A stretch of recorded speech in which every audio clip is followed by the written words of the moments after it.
আসসালামু আলাইকুম, আশা করি সকলে ভালো আছেন। আমরা আজকে প্ল্যান করছি গরুর নেহেরিয়া সাদা রুটি খাবো। তারপর গরুর নেহেরিয়া সাদা রুটি খাওয়ার জন্য সন্ধ্যার পরে বাইর হইলাম।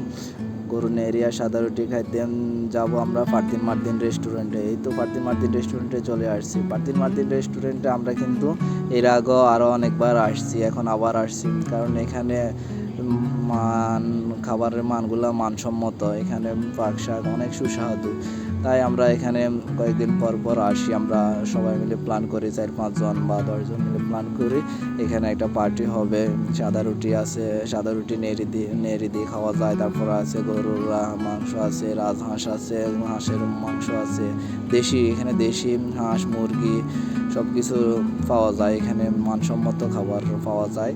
এখানে অনেক আসলে মানুষের ভিড়ও হয়। এখানে জনপ্রিয়তা এই রেস্টুরেন্টটা পেয়ে গেছে। এই তো সাদা রুটি বানাচ্ছে, এটা হচ্ছে সাদা রুটি।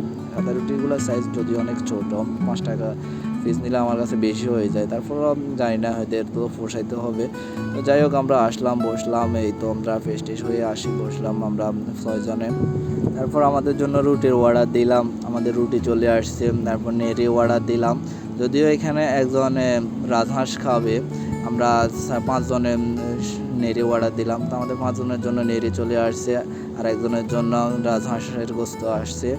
যাই হোক, আমাদের রুটিও আসছে, নেড়িও আসছে। এখন আমাদের খাওয়া আরম্ভ হবে। এখন সবাই তো দেখে জিহ্বায় তো পানি চলে আসতেছে। খাওয়া হবে, এখন খাওয়া আরম্ভ হবে।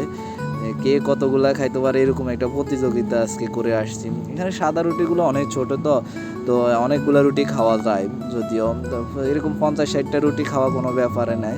তারপরেও আমরা দেখি আজকে কে কয়টা খাইতে পারে, এটার একটা প্রতিযোগিতা করে আসছি। কোনো আমাদের কোনো নাই যে যতগুলা খাইতে পারে এরকম আর কি, কোনো ধার্য নাই যে যতগুলা খাইতে পারে। তারপর খাওয়া শুরু। যাই হোক, সবাই খাইতেছে। নেড়ি জল দিয়া রুটি খাওয়ার মজা কি স্বাদ! আমার কাছে এটা অস্থির লাগে, জানি না কার কাছে কেমন।